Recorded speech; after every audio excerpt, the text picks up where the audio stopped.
Everyone, so I just thought I'd give you this quick tip. I've seen a lot of people make these mistakes with Subarus.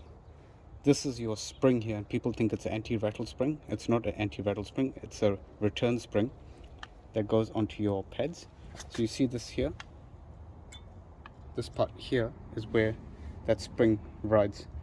So according to the manual, wherever the indicator, the wear indicator, Subaru want it down at the bottom of the caliper, like so.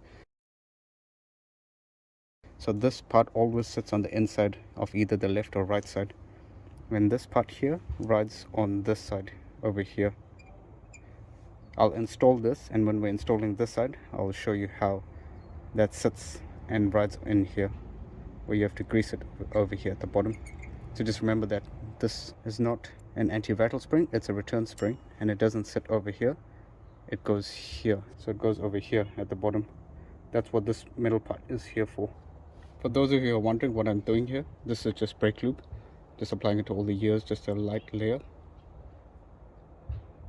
It just allows the pad to move in and out a bit more freely, and it doesn't seize it, especially if you're in a cold country where they salt the roads. So I just put it on all the gears. You can watch my other video if you want to see how all this is done.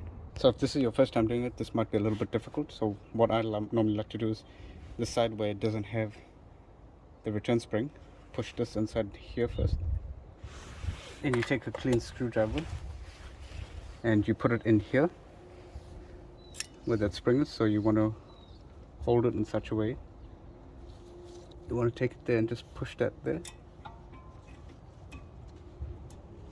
You can even take the screwdriver and put it here at the back in here and just put it in the front. That just helps you to push that in, and you'll have to keep pressure here because this return spring will try and pull this out.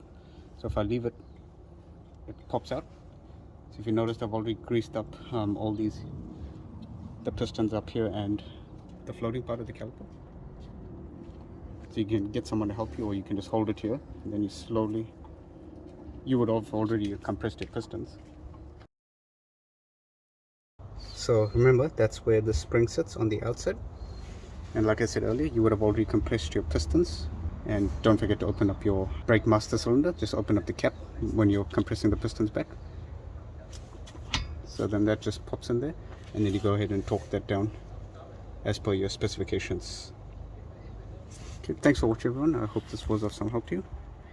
If you need more info on this, just watch my other Subaru rear brake caliper. It's got a bit more information there. I just thought I'd make this quick tip just for that spring, because a lot of people seem to make that mistake. Thanks for watching, everyone. See you.